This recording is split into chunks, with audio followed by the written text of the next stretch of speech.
आज का topic start करते हैं न्यूक्लियर। आपने न्यूक्लियर पहले भी पढ़ा होगा, एग्जाम ओरिएंटेड। एक बार न्यूक्लियस चैप्टर का रिवीजन देखते हैं फटाफट, कैसे न्यूक्लियस का रिवीजन कर सकते हैं हम लोग। तो न्यूक्लियस के रिवीजन में सबसे पहले हमने देखा, जस्ट अभी भी मैंने एक चैप्टर पढ़ाया था आप लोगों को, एटम्स। हाँ, एटम चैप्टर में हमने देखा कि न्यूक्लियस की खोज किसने की थी बच्चा? रुदरफोर्ड ने। एंड उसी का कंटिन्यूएशन लेके मैं आगे चलता हूँ कि एटम के सेंट्रल सेक्शन में एक कोर मिला, उस कोर का नाम क्या रखा हम लोगों ने? न्यूक्लियस। और ये हमने अज्यूम किया कि the whole mass of the atom is concentrated in the nuclear. तो 99.9% mass of the atom within the what? Atomic nuclear. कितना परसेंट बच्चा? 99.9% मास ऑफ द एटम किसके अंदर कॉन्सेंट्रेट कर रहा था? न्यूक्लियस के अंदर। फिर ठीक है, अब ये रहा, अगर ये एटॉमिक स्ट्रक्चर में सर ये एटम है सर, तो इसके सेंट्रल सेक्शन में क्या दिखा आपको? न्यूक्लियस। और किसी भी न्यूक्लियस को हम लोग किससे रिप्रेजेंट कर रहे थे उस दिन? Ze। और इस Ze को जो यहाँ पे दिख नहीं रहा आप लोग को, लेकिन ठीक है, this Ze, what is size of the atom? कुछ दिख रहा है आप लोग को? 10⁻⁻⁻, उस दिन भी पढ़ा था। तो साइज ऑफ द न्यूक्लियस में जाओगे तो कितना दिखेगा बच्चा? 10⁻⁻15। तो size of the nucleus is in what? 10⁻⁻15 metre, जिसको किसमें मेजर किया जा सकता है? फर्मी में, या फेम्टोमीटर भी बोलते हैं इसको। And the actual size of the nucleus is what? Always less than कितना बच्चा? 4 × 10⁻14 मीटर। ये देखिए, ये याद रखिए, साइज कितना होता है? 10⁻15 मीटर में क्या होना चाहिए? न्यूक्लियर का साइज। बट एक्चुअल न्यूक्लियस कितने से कम होना चाहिए? 4 × 10⁻14 मीटर। न्यूक्लियस का साइज आपको दिखा 10⁻15 में, एटम का साइज कितना दिखा? 10⁻⁻10। तो मैं कह सकता हूं कि न्यूक्लियस काफी छोटा है, किससे? एटम से। ऑलमोस्ट कितना टाइम? 10⁵ टाइम्स। कितना? 10⁵ टाइम्स। तो सर ये 10⁵ कंपल्सरी है क्या? नहीं, कहीं कहीं 10⁴ से लेके 10⁵ टाइम्स के बीच में कुछ भी निकल सकता है। तो सर वॉल्यूम के टर्म में क्या करने का? वॉल्यूम का फॉर्मूला आर का क्यूब, आपने सुना होगा एयर चैप्टर में। तो अगर वॉल्यूम का फॉर्मूला आर का क्यूब, तो अगर ये 10⁴ और 10⁵ टाइम छोटा ना, तो सर न्यूक्लियस का वॉल्यूम कितना मैं बोल सकता हूँ? जनरली आपको देखने मिलेगा कितना? 10⁻15। बट अगर 4 के टर्म में काउंट किया तो कितना बच्चा? 10⁻12। तो वॉल्यूम ऑफ द न्यूक्लियस कितना छोटा हो सकता है? 10⁻12 से लेकर 10⁻15 के बीच का कोई भी option. Majority of the time आपको कितना देखने मिलने वाला है? 10⁻15 ही मिलेगा। तो एक बार वापस रिपीट करता हूँ, न्यूक्लियस के बारे में हमने क्या देखा? एटम के अंदर के सेंट्रल सेक्शन को क्या बोला? न्यूक्लियस, जिसके अंदर पूरे एटम का मास ऑलमोस्ट क्या है? कॉन्सेंट्रेटेड। न्यूक्लियस को किससे रिप्रेजेंट किया हम लोगों ने? Ze से। ठीक है, and what is size of the atom? कितना दिया मैंने? 10⁻15। And size of the atom कितना दिया है बच्चा? 10⁻10। अच्छा ठीक है, अगर न्यूक्लियस का एटम का सेंट्रल सेक्शन क्या बोला हम लोगों ने? न्यूक्लियस। एटम का सेंट्रल सेक्शन न्यूक्लियस, तो न्यूक्लियस के अंदर होगा क्या? तो न्यूक्लियस के अंदर दो चीजें पाई जाती हैं, नाम तो सुना होगा आपने। एक पाया जाएगा प्रोटॉन, इनिशियली प्रोटॉन, पर बाद में ये डिस्कवर किया गया कि न्यूक्लियस के अंदर एक मटेरियल और है जिसका नाम क्या रखा गया? न्यूट्रॉन। तो न्यूक्लियस के अंदर, अभी आप एमसीक्यूज में कंफ्यूज हो जाओगे, एक सवाल दिखाऊंगा आपको मैं। न्यूक्लियस के अंदर क्या पाया जाता है? प्रोटॉन और न्यूट्रॉन। बट ऑप्शन में रहेगा इतने प्रोटॉन, इतने इलेक्ट्रॉन, इतने न्यूट्रॉन। तो सवाल में ये नहीं पूछा था कि एटम के अंदर कितने प्रोटॉन, न्यूट्रॉन, इलेक्ट्रॉन। सवाल ये पूछा था न्यूक्लियस के अंदर क्या होगा। तो न्यूक्लियस के अंदर क्या ही मिलता है अपने को? तो न्यूक्लियस के अंदर दो चीजें मिलती हैं, या तो प्रोटॉन, प्रोटॉन और न्यूट्रॉन। इलेक्ट्रॉन के ऑप्शन को देखना नहीं है, क्योंकि हमने सीखा है जितने नंबर ऑफ प्रोटॉन उतने नंबर ऑफ इलेक्ट्रॉन। तो ये पहला पार्ट क्लियर है न्यूक्लियस को लेकर। तो न्यूक्लियस किसका सेक्शन हुआ? सेंट्रल एटम का। एटम के सेंट्रल सेक्शन में कोर मिला, कोर का नाम क्या रखा? न्यूक्लियस। साइज कितनी होगी? -15। एटम साइज कितनी थी? वॉल्यूम में कंपेयर किया तो कितना बच्चा? -12 से लेके -15, कुछ भी हो सकता है। Actual size of the nucleus should always be less than how much? 4 × 10⁻14। हे, न्यूक्लियस के अंदर के एलिमेंट कौन कौन से थे? दो, नाम बोलो। प्रोटॉन, दूसरा न्यूट्रॉन, और दोनों को एक साथ एक नाम दिया गया, क्या? न्यूक्लियॉन। क्या नाम दिया गया बच्चा? तो न्यूक्लियस के अंदर के जो कॉन्स्टिट्यूएंट एलिमेंट है उनका नाम न्यूक्लियन रखा, nucleon is equal to what, proton plus neutron, सबको मिला के क्या बनाया हम लोगों ने, न्यूक्लियस। मैंने यहाँ पर एक वर्ड लिखा था, साथ आपको विजिबल नहीं है, नोट्स में भेजूंगा तो दिखेगा। मैंने यहाँ पे लिखा है प्रोटॉन को हम लोग यूज नहीं करते, कहां पे, एक रिएक्शन देखने मिलेगा आपको, nuclear fission. Nuclear reaction can be classified into two types, आने वाले टाइम में आप देखोगे, एक का नाम होगा फिजन, एक का नाम होगा फ्यूजन।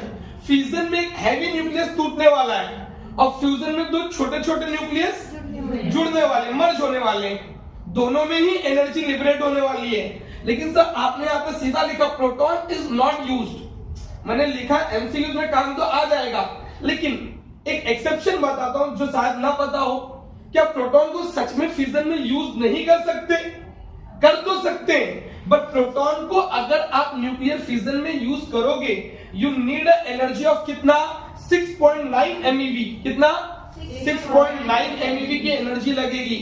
और ड्यूट्रॉन अगर यूज किया तो कितनी एनर्जी लगेगी, ड्यूट्रॉन यूज किया तो 6.9, ड्यूट्रॉन यूज किया तो 7, और alpha particle use, sorry deuteron use किया तो कितना 8 MeV सर, और अल्फा पार्टिकल यूज किया तो कितना 32 MeV की एनर्जी। सच में ऐसा तो कभी सुना भी नहीं होगा कि फ्यूजन के अंदर प्रोटॉन, मैंने यहाँ पे लिखा एमसीक्यू में प्रोटॉन यूज नहीं होगा, तो ठीक है एमसीक्यू में आप भी लिखने का proton is not used in nuclear fusion. क्या सच में ऐसा नहीं यूज हुआ, तो क्यों, क्योंकि energy requirement is what, more, proton की energy requirement is what 6.9, neutron की कितनी 8, एंड अल्फा पार्टिकल कितना 32 MeV। तो आज तक आपने जो रिएक्शन फ्यूजन में देखा होगा, यूरेनियम के ऊपर जाके कोई तो बम्बार्ड हुआ था, कौन, गलत, यूरेनियम के ऊपर जो बम्बार्ड हुआ वो था न्यूट्रॉन। तो न्यूट्रॉन की बम्बार्डिंग जब यूरेनियम पे होती है तब वो स्प्लिट होता था ना, और फिर से एडिशनल न्यूट्रॉन रिलीज करता है। तो न्यूट्रॉन सर क्यों अच्छे, क्योंकि न्यूट्रॉन की एनर्जी रिक्वायरमेंट कितनी थी 0.025, कितना 0.0। तो ये सवाल का जवाब समझा कि सर प्रोटॉन क्यों नहीं, प्रोटॉन को यूज कर सकते थे, कर तो सकते थे, but because of energy requirement is very very high. Neutron भी यूज कर सकते थे, हाँ कितना 8, और अल्फा पार्टिकल 32, और न्यूट्रॉन में कितना लगा 0.025। तो which one is the best, neutron. इसलिए न्यूट्रॉन को यूज करते कहां पे, फ्यूजन में, और प्रोटॉन को फिलहाल तो यूज नहीं करते। ठीक है, ये पोर्शन डन अपना। नीचे आते हैं, अच्छा दूसरा सेक्शन बच्चा देखते हैं। आपने अब तक मास की यूनिट पढ़ी होगी, बोले मास का यूनिट केजी, देखो कितना फटाक से जवाब निकला ना, मास की यूनिट क्या केजी, और एसआई यूनिट तो अपने को केजी में ही याद रखना है। और फिजिक्स में आप कोई भी न्यूमेरिकल जब सॉल्व करते हो तो यही सीखते हैं ना हम लोग कि मास गिवन इज व्हाट, ग्राम, तो कन्वर्ट करो किसमें, केजी, और सीजीएस यूनिट में भी क्या ग्राम, एसआई यूनिट में क्या केजी। बट इस चैप्टर को लेकर मैंने यहां पर लिखा भी है, इस चैप्टर को लेकर KG is not convenient unit to measure the mass of what, subatomic particle. सच में, क्योंकि आज तक तो ये नाप रहे थे ना आप लोग, मास ऑफ प्रोटॉन कितना, किसी को पता है, मास ऑफ प्रोटॉन कितना दिख रहा है बच्चा, 1.6726 इंटू 10 कितना -27। हम सिर्फ ये डिजिट याद रखते हैं ना 1.67। वही मास ऑफ न्यूट्रॉन 1.6749 इंटू 10 -27। हम सिर्फ ये डिजिट याद रखते हैं, कितना 1.6। तो दोनों ऑलमोस्ट सेम ही है ना, mass of proton approximately equal to what, mass of neutron. तो इस चैप्टर को सॉल्व करने के लिए एक रेशियो और याद रखिए, ड्यूल लेक्चर में काम आएगा। मास of proton upon mass of electron का रेशियो कितना 1836। मास of neutron upon mass of electron का रेशियो कितना बच्चा 1839। तो जब भी ये रेशियो दिखे तो आपको ये वैल्यू पता होनी चाहिए कि MP अपॉन ME कितना, MN अपॉन ME कितना, 1836 एंड 1839। तो ये रेशियो तो चलो याद हो जाए तो बहुत अच्छी बात है आप लोगों को, आपने चैप्टर पहले भी पढ़ा ही होगा। तो मैंने लिखा है कि वी नो द मास का unit is what, KG and gram, दोनों मास की यूनिट है। बट आगे बोला है this are not suitable to measure what, subatomic particle. Subatomic particle में कौन आ गया, अभी भी पढ़ा, प्रोटॉन, न्यूट्रॉन, इलेक्ट्रॉन। बोले इलेक्ट्रॉन का मास बच्चा 9.1 इंटू 10⁻³ kg। इसको कन्वर्ट किया तो 0 पॉइंट कितनी बार 0, 30 टाइम्स 0, देन जाके 9 आएगा kg ना, बहुत बड़ी यूनिट हो गई kg। सर इसमें 0.30 टाइम्स 0 मतलब ना के बराबर ही है ना। तो सर इस केस को डील करने के लिए हमको जरूरत पड़ी एक अलग सिस्टम जो मास को नाप सके, लेकिन किसके मास को नाप सके, सब एटॉमिक पार्टिकल। और उस सिस्टम का नाम क्या रखा है हम लोगों ने बच्चा, AMU, full form atomic mass unit. तो एटॉमिक मास यूनिट के ऊपर भी सवाल पूछा जा सकता है। व्हाट इज द AMU की value, 1/12 mass of what, carbon C612 ना, जिसकी वैल्यू कितनी याद रखेंगे आप लोग, 1.66 इंटू 10⁻⁻27 kg। तो मुझे kg में मास ऑफ इलेक्ट्रॉन पता है कितना, 9.1। मुझे प्रोटॉन का मास पता है, यस 1.67 जनरली। मुझे न्यूट्रॉन का भी मास पता है कितना, 1.67 -27 भी, और इलेक्ट्रॉन के केस में कितना, -31। बट ये बहुत बड़ी यूनिट थी ना, इसलिए हमको छोटी यूनिट मेजर करनी है। किसके लिए, to measure the mass of what, this subatomic particle. वो कौन से थे, AMU में, जिसको दूसरे वर्ड में क्या बोला जाता है, U ओनली ना। तो इस U की वैल्यू कितनी थी बच्चा, 1/12 मास ऑफ द कार्बन C612, जिसकी टोटल वैल्यू कितनी निकल के आती है, 1.66 इंटू 10⁻⁻27 kg। तो सर इस टर्म में पूरे चैप्टर में बहुत जरूरत पड़ेगी इसकी आपको। सर कब, जब आपको बाइंडिंग एनर्जी कैलकुलेट करनी पड़े। तो सर उस वक्त मास ऑफ प्रोटॉन कोई बताए मत बताए कितनी होगी, 1.00। What is this, 73 U। And what is the mass of electron, 0.00055 U।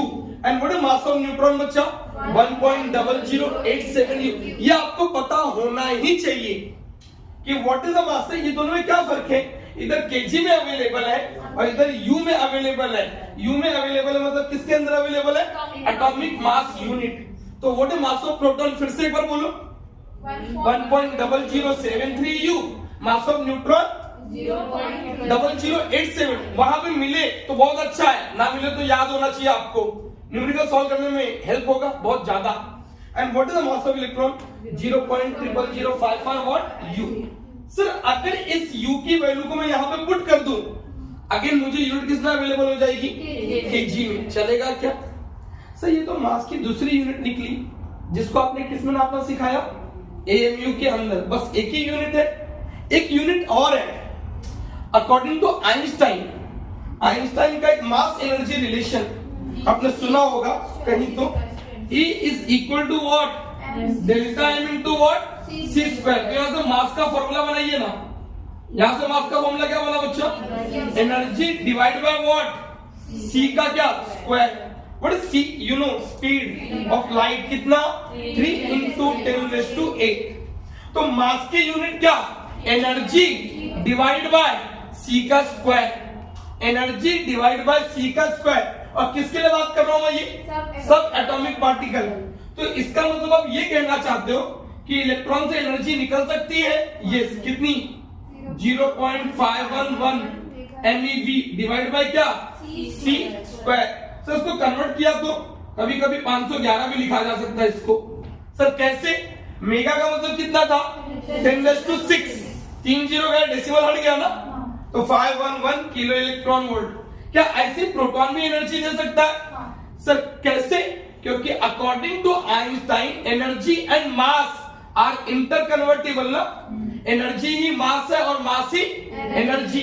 तो सर अगर प्रोटॉन को बंद किया या प्रोटॉन गया तो कितनी एनर्जी रिलीज हुई बच्चा, इसके टर्म में एनर्जी बताइए। मास ऑफ प्रोटॉन कितना, 938 पॉइंट कितना, 28 MeV डिवाइड बाय क्या, C स्क्वायर। तो ऐसे न्यूट्रॉन में भी निकलेगा ना सर। तो मास ऑफ न्यूट्रॉन कितना बच्चा, 939 पॉइंट कितना, 57 MeV डिवाइड बाय क्या, C स्क्वायर। तो इस सेशन में अभी हमने क्या देखा कि मास के 3 यूनिट, केजी ग्राम आपको पता था, केजी ग्राम में आपको प्रोटॉन, न्यूट्रॉन और इलेक्ट्रॉन का मास भी पता। लेकिन 2 नए सिस्टम देखे, किसमें, U में मेजर करना और एनर्जी के टर्म में मेजर करना। एक इलेक्ट्रॉन के जाने से कितनी एनर्जी, 0.511। सर प्रोटॉन के केस में कितना, एक नंबर याद रखो 938 और इधर कितना याद रखो बच्चा 931। व्हाट इज मास का फॉर्मूला, इस पे न्यूमेरिकल दिखाऊंगा मैं आपको, energy divide by what c square. And u के टर्म में what is mass of proton, mass of proton 1.0073 and what is mass of proton 73 के बाद क्या 87 and what is mass of electron 0.0055 u की value कितनी होती है एक बार रिपीट करेंगे 1.66 इंटू कितना 10 टू कितना -27 किसकी वैल्यू थी u की वैल्यू 1.66 इंटू 10 टू -27 kg। ठीक है, जो मैंने बोला वो सही था क्या, चेक कीजिए। आइंस्टाइन इक्वेशन E का फॉर्मूला mc स्क्वायर, तो व्हाट इज मास का formula E divide by c square. Electron का वैल्यू ये रहा, प्रोटॉन 938, न्यूट्रॉन 939।